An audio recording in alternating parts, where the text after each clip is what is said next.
guys? Welcome back. Today we got a very special guest for you. Today we have Alex Pandrea. Alex is the owner of the Blue Crown, which is a magic company. Not only that, he's an incredible sleight of hand guy and a good friend. And he's going to teach you guys something today. Yes, what you saw in the sort of trailer thing that I just chopped together. So we're in Vegas, and I thought it'd be dope to feature him on the channel. So, you know what? Just enough talking. Let's just get into it, right? Let's just get right into it, right? Let's get into it. Oh, welcome. All right, let's get right into it, Chris Ramsay style. What was that? What was that? Bro, what are you doing? He's drunk. This was all like a nice filming setup, and then I pan this way, and it just looks horribly wrong over here. All right, so this is Alex Pandrea. He does some stuff with cards. Alex, maybe give him a reason why they shouldn't skip through this part right now. Well, for all you sleight of hand monkeys out there, I think this move is really interesting for a couple of reasons.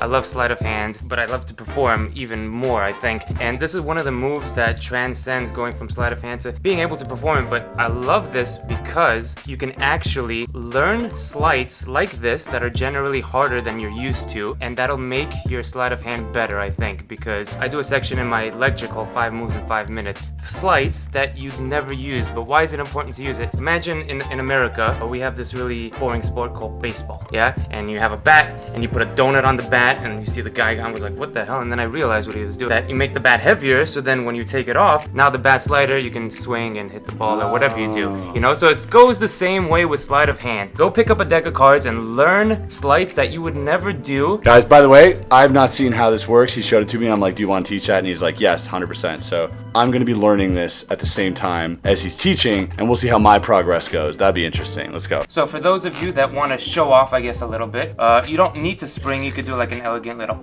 kind of thing. Really? Yeah, and it'll work the same way. But nonetheless, springing off the thumb is the key here. So sometimes people spring off the fingers. Springing off the thumb is So you don't want to spring like this.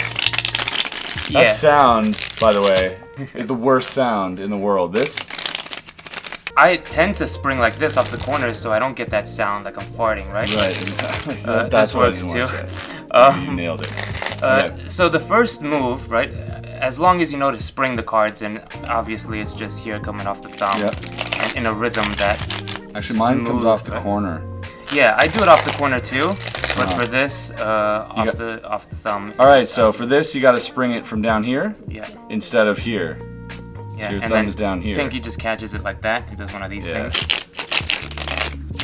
Holding a break is the second thing, and now we're gonna learn half of the longitudinal swivel steal in the book By Forces Unseen. By Ernest Eric. And it goes something like this. Pull Link below. down, and it goes like that. Now I know that might be a lot to take in just as of yet, but don't worry, it's super easy. I'm literally just moving my pinky 1 inch, right? So from the break, all right, if you have the break above the card, you're gonna pull down on it like this and get it a little bit of an angle, all right? If you have the break and you say stop and you show them the card, then you're going to lift up and pull out.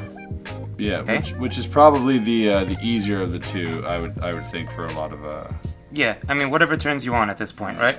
So, and I guess it depends on just how you have the card selected and put back. Yeah, so I like to pull it down and pull out, but not all the way. Oh, God. From here, the ring finger is connected to the deck. That's going to make the pivot point. Right. You're going to stick that finger out like you're poking a little whatever. By the way, guys, this move right here, this little swivel with the pinky, is not an easy thing. It will not come naturally. Although, you know, he does it really well, this is not an easy thing, and you will get frustrated, and you'll probably pull 2 or 3 cards at first. Like, if you try doing it with the other hand, that's how they're doing it right now. This is what yours is gonna look like. There we go. Okay.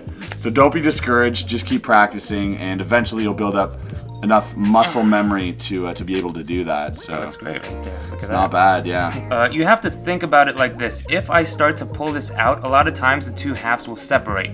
Okay? So I use my right hand as not only cover for the move, but also as a little bit of a weight on top of it. Third finger again, because if you're just pulling out like this, it's not going to pivot. The third finger stays here, and that's what makes it pivot. Yeah. Right? And from below, it's just that. Okay, so here I'll do it from below so you can see.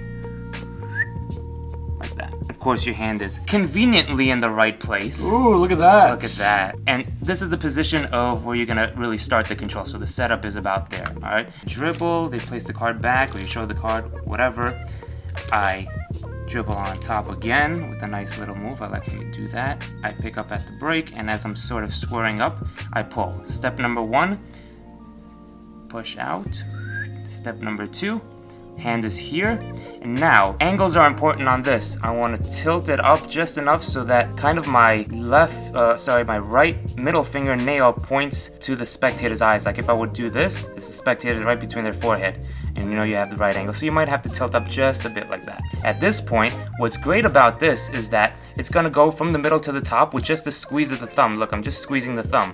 Oh, interesting. In a side steal, I hated side steals all the time because you always see this, right? Right, the hand. Yeah, so in the just a regular kind of side steal, standard side steal, you have to come away with the card by palming it, right, really, and then come back with the card, right? And that's 2 moves, and it just can cause attention to the hand. All right, let's take a break and have a sip of beer. Cheers. Let's go. So now we are in this position right here. Now we have to... So this position is basically you're going to palm it from here to your thumb, so you're here. Yeah, and you're not even pulling away at this point. You don't need to. You want to keep these fingers tight on the deck so that all you got to do is squeeze the thumb. You can just squeeze like that and it'll pop out and then re-grip. So that's why you want to tilt up also so you could get this, because this is where it would flash. Yeah. All right, that's the most flash that you would get. So it would be here. I got 2 at that point. Squeeze and then pick up the deck, right? And then from here you're done. You just literally have to spring the card. So here, while the card is like all lopsided? Yeah. So at first you're gonna think, oh, it's way off, right? Yeah. But as you finish the spring, just keep going with you it. Just close your hand. And it'll lock into place. So keep going with it. Yeah. And Bo, can you come around here from the back? So if it's face up, it's here, here, squeeze, and push down to get that going. Here, squeeze. Oh, it's so hard for me to spring with my thumb here because I'm so used to this. Yeah, and like I said, I don't spring usually like this at all. So again, it was hard for me also because I spring the same way you do and off the corners to begin with. But here, spring, so here. and then that last part, look, it's almost like this in slow motion at the end. Oh, almost. Yeah, so close. Keep going. And if you don't like to spring, this is the cool way to do it, is here, here, and then just like put it on the table. So here, pull, and then just... Yeah, and then keep going. There you go. And you get that swivel. Right. You get the swivel at the end. Yeah. So I think that's pretty interesting. A nice little tip, just so you could see ways to do it, because you always want to think of different ways to do it. I'll show you this from the back as a little bonus for watching the end of this video. You're here, you do the same way, but instead of springing, now you're going to come up, pivot on the middle finger of the left hand, and now show the top card not being it, really showing the second card, coming down like this, and then... Ooh, like that's a little too good to be teaching, I'll be honest. So you know get what? a little sneak peek he's there. not going to run over that again. If you want to watch that again, you're going to have to rewind it because that was a little too good. That's a nice little surprise. Yeah, man. So I think it's interesting. So like I said, if you use it or not, it really doesn't make a difference at this point. Right. Most important thing is learning things outside your comfort zone and really getting to that level where you can know how cards move, because it's an interesting kind of... And also to know that, like, one thing is, like, when I discovered a really hard sleight and I just gave it time and practice it and eventually got it, something triggered in me like, wow, okay, none of these sleights are impossible anymore. It's just literally lots of time. All right, man. Well, thanks for showing us that. Well, it's interesting because we just shot like an interview with Alex. So Alex has been grabbing people at Alex has been doing it right. Okay, I've been at this convention. I haven't filmed anything like a degenerate, but Alex, smart guy, starting his YouTube channel, has filmed so many interviews with like literally the world's best magicians sitting right here where we're sitting before I got here. By the way, it was really cool. So you got a lot of cool content coming up, and I can't wait to see that. So yeah, I think it's important for people to meet the community. So check out Alex on his Instagram. I'll leave the link below. You can check that out. If he's got his YouTube up and running by the time this video is up, also check that out. Give him a subscribe to thank him for this video. Thanks so much, man. All right. I appreciate it. Cheers. Cheers, man. All right. That was good? Yeah, man. All right, thanks, bro. No worries, buddy.